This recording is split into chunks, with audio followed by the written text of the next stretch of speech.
हजरत याकूब अलैहिस्सलाम हर रोज एक भेड़ ज़िबह करते थे और उसके गोश्त का कुछ हिस्सा बांट देते थे और बाकी खुद अपने घर वालों के साथ खाते थे। एक दिन रात के वक्त एक गरीब मुसाफिर जो मोमिन था और खुदा के बहुत करीब था, वो वहां से गुजरा और हजरत याकूब के दरवाजे पर आया। उसने आवाज दी कि खुदा के वास्ते अपने खाने में से इस भूखे मुसाफिर को खाना खिला दो। उसने बार बार पुकारा, मगर घर वालों ने उसकी आवाज पर ध्यान न दिया। आखिर वो मायूस होकर वापस चला गया और भूखा ही सो गया।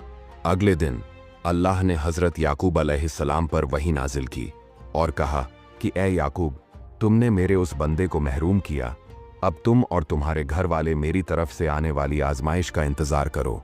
रिवायत के मुताबिक हजरत याकूब के कानों तक उस मुसाफिर की आवाज पहुंची ही नहीं थी, क्योंकि नबी की शान के खिलाफ है कि वो किसी मांगने वाले को खाली हाथ जाने दे। लेकिन अल्लाह शायद इसलिए नाराज हुआ कि हजरत याकूब को पहले से ही अपने घर वालों को कह देना चाहिए था कि कोई भी मांगने वाला दरवाजे से खाली वापस न जाए। हजरत याकूब के बेटे यूसुफ उस वक्त छोटे बच्चे थे।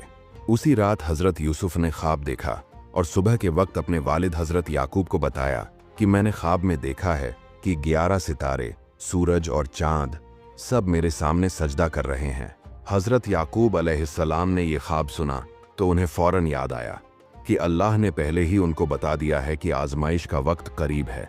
इसलिए उन्होंने यूसुफ अलैहिस्सलाम से कहा कि ये ख्वाब अपने भाइयों को न बताना, क्योंकि मुझे डर है कि वो तुम्हारे खिलाफ कोई चाल चलेंगे। क्योंकि हजरत याकूब की एक से ज्यादा बीवियां थीं और एक बीवी में से हजरत यूसुफ और उनके भाई बिन्यामीन पैदा हुए। ये दोनों सबसे छोटे थे और हजरत याकूब इनको सबसे ज्यादा प्यार करते थे और इन दोनों में से भी यूसुफ को सबसे ज्यादा प्यार करते थे। बाकी बीवियों में से बाकी बच्चे थे जो इन दोनों से बड़े थे और उनके दिल में हजरत यूसुफ के खिलाफ हसद और गुस्सा था। एक दिन वो आपस में कहने लगे कि यूसुफ और उसका भाई हमारे बाप को हमसे ज्यादा महबूब हैं, हालांकि हम ज्यादा ताकतवर हैं और बाप की खिदमत भी करते हैं, और वो दोनों तो बच्चे हैं। फिर उन्होंने मशवरा किया कि यूसुफ को कत्ल कर देते हैं या दूर किसी जगह छोड़ आते हैं, ताकि बाप की मोहब्बत सिर्फ हमारी तरफ हो जाए। उसके बाद हम तौबा कर लेंगे और नेक बन जाएंगे। ये तय करके वो सब अपने वालिद के पास आए और कहने लगे कि आज यूसुफ को हमारे साथ जंगल में भेज दीजिए। वो हमारे साथ जाएंगे और वहाँ खेलेंगे और हम काम भी करते रहेंगे और उनका ख्याल भी करेंगे। पहले तो हजरत याकूब नहीं माने, क्योंकि उन्हें लगता था कि कहीं खुदा की तरफ से आने वाली आजमाइश यूसुफ के मुताल्लिक न हो। लेकिन वो सब जिद करने लगे तो हजरत याकूब उनकी बात मान गए